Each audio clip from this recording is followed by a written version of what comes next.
C'est une mouche que j'ai mis au point au bord de la rivière, carrément au bord de l'eau. À une époque, on partait plusieurs jours sur la Sorgue du Vaucluse. Et j'avais vu que les gamarres là-bas sont de couleur claire. Et donc j'avais cherché une imitation et j'avais trouvé ce montage-là, qui a la particularité d'être clair, donc qui imite bien les insectes, les crustacés. Donc ça permet d'imiter les gamarres qui sont là-bas sur cette rivière-là, qui sont de couleurs assez claires, et en plus qui a le gros avantage d'être très visible quand on pêche à nymphe à vue. C'est une nymphe qui se voit très très bien, contrairement aux gamarres qu'on peut trouver sur l'Ain ou sur des rivières comme ça, de Franche-Comté, qui sont de couleur marron ou sombre, qui sont plus difficiles à voir. Et donc celle-ci a le gros avantage d'être très visible et très très efficace, notamment sur pour moi c'est la mouche, la nymphe de la Sorgue.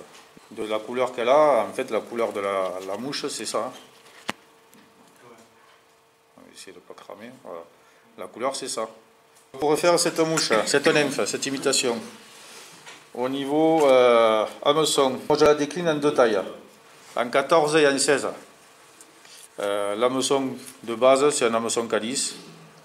Là, en l'occurrence, 24,87 BL pour sans ardillon. Le corps sera plombé, donc avec du fil de plomb. C'est une nymphe. Hein. Là, en l'occurrence, c'est 40 centièmes, 4 dixièmes. Le dos sera fait avec là, en l'occurrence, c'est du dos de nymphe de chez Ellipse. En fait, c'est du corplast. Couleur, ou couleur miel ou couleur cannelle. Là, c'est du cannelle. On peut utiliser du miel qui est un peu plus clair.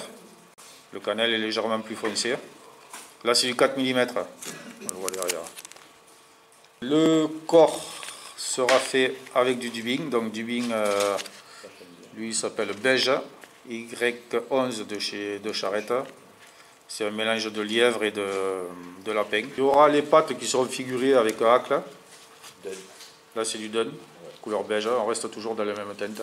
Il y aura un cerclage en fil de cuivre doré. Laiton. Et pour finir, le fil de montage, là, en l'occurrence, c'est du Vivu 114.0 en jaune. Après, le fil n'est pas très important, c'est surtout la couleur, qu'elle soit claire. Bon. Et une particularité au niveau des outils de montage, une petite pince à bec plat, de préférence non crantée, non striée.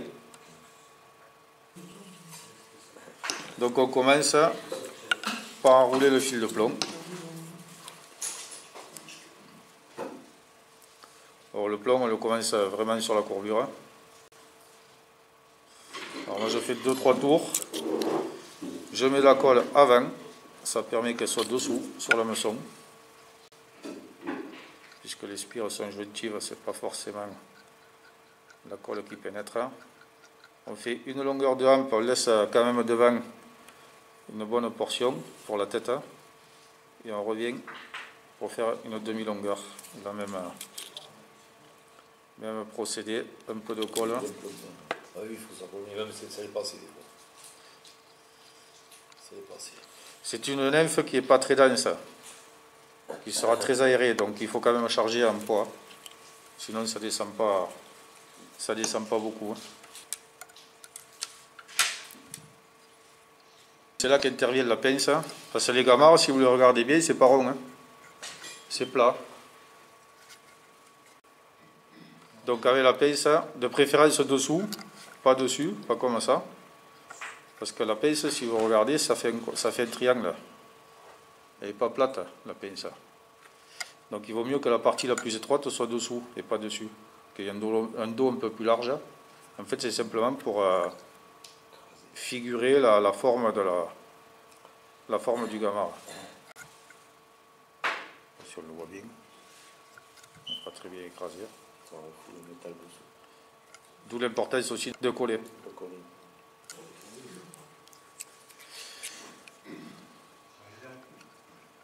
Je fixe le fil devant en revenant sur l'arrière. Aspire très espacé. En fait, c'est pour faire un support pour éviter que le fil de montage après rentre dans les spires de plomb. Donc je croise les spires de plomb pour faire une armature. Alors maintenant on va fixer les matériaux dans l'ordre inverse où je vais les utiliser pour former la mouche. C'est-à-dire que je vais fixer le matériau que je vais utiliser en dernier, puis celui que je vais utiliser juste avant, et ainsi de suite. Donc le dernier, ce sera le tinsel. Donc le tinsel, je le fixe sur le dos. Ouais, c'est bon. Ouais, je vais monter avec celui-là. Là. Ensuite, ce sera donc le dos de crevette là. Alors le dos de nymphe, un peu particulier à fixer. Ça a énormément de tendance à glisser, à tourner autour de l'hameçon. Donc il vaut mieux le fixer quasiment parallèle enfin vertical.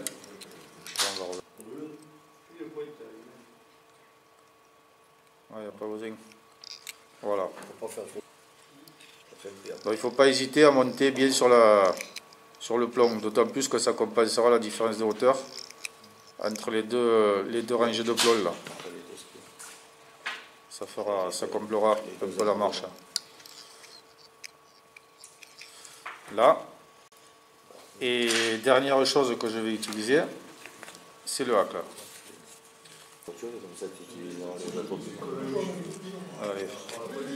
Faut pas hésiter à le parer. Pour le parer, il ne faut pas hésiter à monter assez haut. Hein. Pas lever que le dubing. Hein. Qu'est-ce que tu veux? Donc la plume, on ne va pas la fixer à l'arrière. On va la fixer à peu près au premier quart, enfin, au dernier quart, ça dépend dans quel sens ça. Parce que déjà d'une, elle va être pas assez longue pour faire tout, ou à peine. Et de deux, ça ne sert à rien de la mettre derrière, elle va être plus gênante qu'autre chose. Donc je la fixe.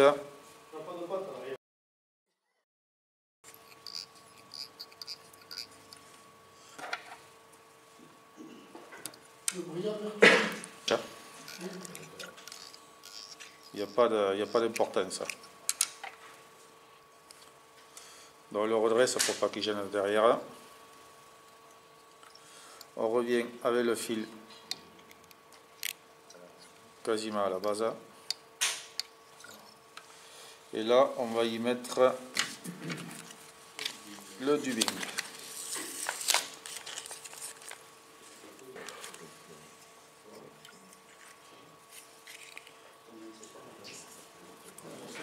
Dans le dubing. Non, pas de boucle. Là, il faut qu'il soit assez dense, hein. Assez serré. Hein. Là, tu le vrilles avec les doigts. Je te vrille avec les doigts de façon assez régulière. Là, on ne cherche pas à donner de forme, on cherche simplement à recouvrir le plomb.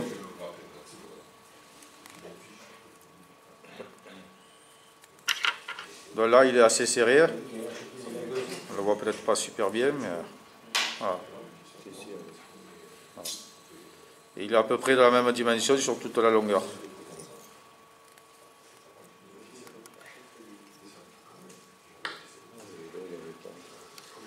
Et là, ben, on enroule. On recouvre. On recouvre.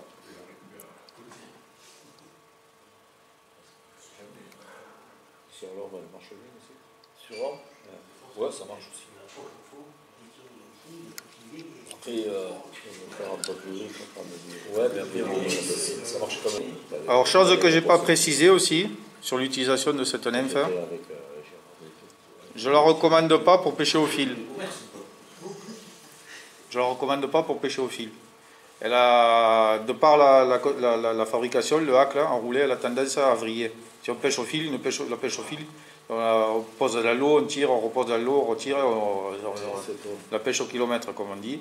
Et tous ces mouvements-là, ça a tendance à vriller, à faire tourner la mouche sur elle-même, comme une sèche quand on pêche en sèche. Il y a un hack là. Et ça a tendance à vriller. Donc je la recommande plutôt pour pêcher en nymphe à vue. Donc là, le hack, on l'enroule. De façon pas trop serrée ni trop espacée.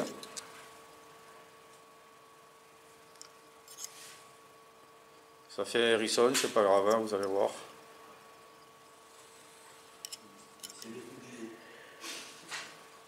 Pas bien.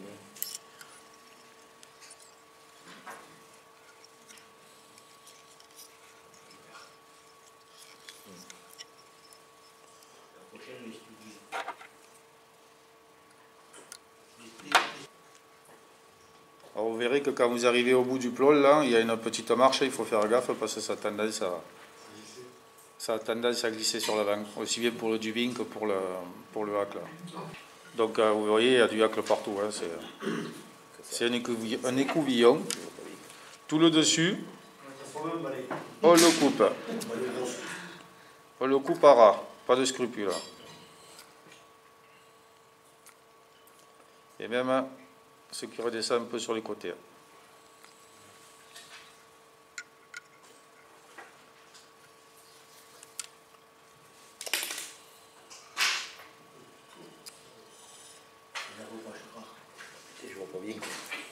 Manque de lumière. Alors, si on le fait du 6 mm, ça le rabat bien. Le 4, ça le rabat un peu moins. La largeur du corps plast. Ça couvre un peu moins. Ça, c'est du combien? Ça, c'est du 4. Vous demandé du 6, mais eu 4. Alors, là, on rabat sur l'avant sans trop tirer. Il ne faut pas le tirer. Il faut juste le plaquer. On peut le tirer un peu, mais pas comme un malade. C'est pas des sandos. Non. On n'attache pas l'échelle sur le toit avec ça.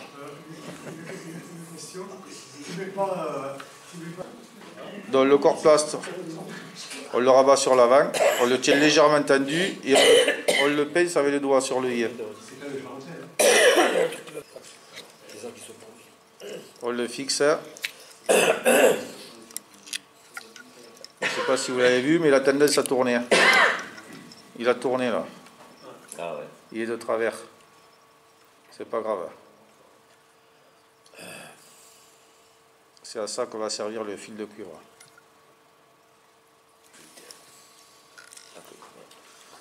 Alors là, sécurisez bien. Parce qu'une fois qu'il est coupé, s'il glisse, là on coupe à ras.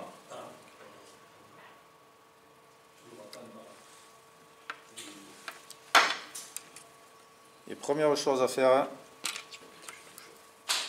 un petit nœud ou fausse clé, mais ne pas lâcher la tension.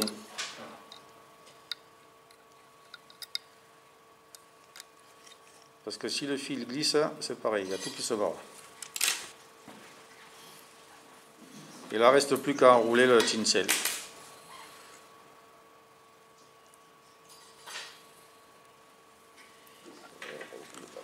Pour enrouler le tinsel, je rabats le corps plast vers moi. Parce que comme je vais l'enrouler comme ça, le corps plast il va avoir tendance à suivre le fil. Il va partir derrière.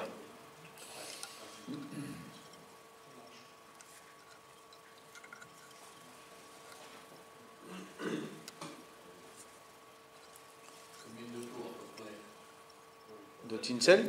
Non, de l'espacement. Il y a 6 enlures. Ouais, ouais, mais je ne le compte pas. Hein.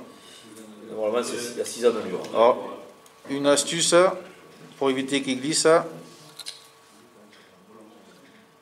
Avec la pointe de l'ongle, je pose le doigt dessus. Ça le maintient. C'est le cuivre. Ouais. En fait, ça a deux fonctions. Enfin, la première, c'est de maintenir le corps plast. Et la deuxième, c'est de figurer les segmentations.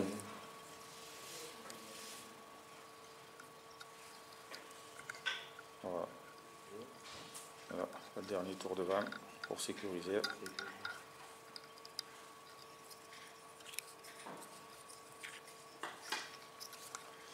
Et là,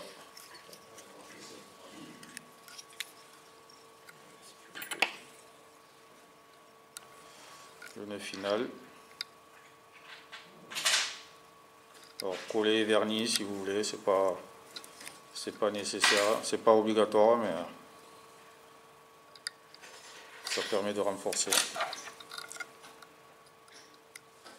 La touche finale, je ne sais pas si ça se verra bien à la caméra. ce côté, il n'y a quasiment pas de pâte à l'air. Pourtant, j'ai coupé les deux côtés pareil. Mais c'est le sens d'enroulement de la plume qui fait ça. Ce côté, il y en a plein. Et celui-là, vous voyez, il n'y a rien du tout. Elles sont toutes alignées dessous. Alors que là, elles partent... donc un petit peu d'un coup de ciseau en bas pour essayer d'égaliser un peu. Donc on les met à plat. Et ce qui est à plat... Voilà. Ça y est, ça en enlève un petit peu. Il en reste sinon, on ne va pas tout enlever non plus. Mais...